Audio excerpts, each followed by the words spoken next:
update natin para sa lagay ng ating panahon ngayong umaga po ng May 1,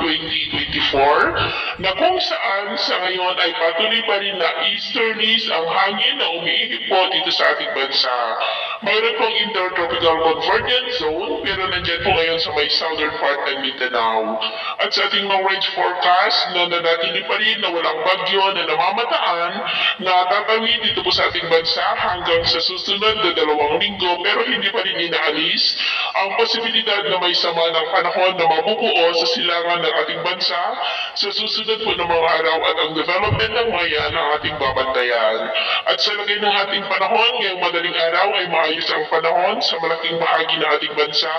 pero may tsansa ng mga isolated rain sa ilang bahagi ng Ilocos Sur, Palawan, Zamboanga Peninsula at yan po sa may southern part ng Mindanao. At mamaya ay sisikat ang araw sa malaking bahagi ng ating bansa, mainit at malinsangan muli ang panahon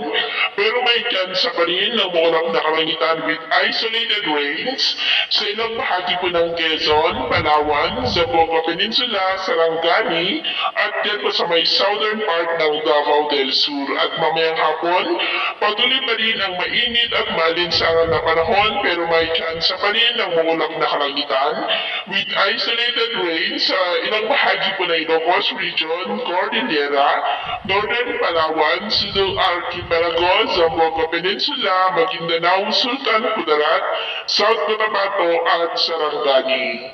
Kaya kung lalabas po tayo sa ating mga tahanan ay gawin po natin lagi ang magdala ng tubig na inumin para po makaiwas tayo sa dehydration at matutulin rin natin ang magdala ng payong panangga natin sa init ng araw at protection na rin po sa mga biglaang buhos ng ulan. Kung mga baybayin, wala naman po tayong nakataas na namang gale warning signals pero iba yung pag-ingat lamang po kung papalaot tayo para mas makaiwas sa mga sakuna.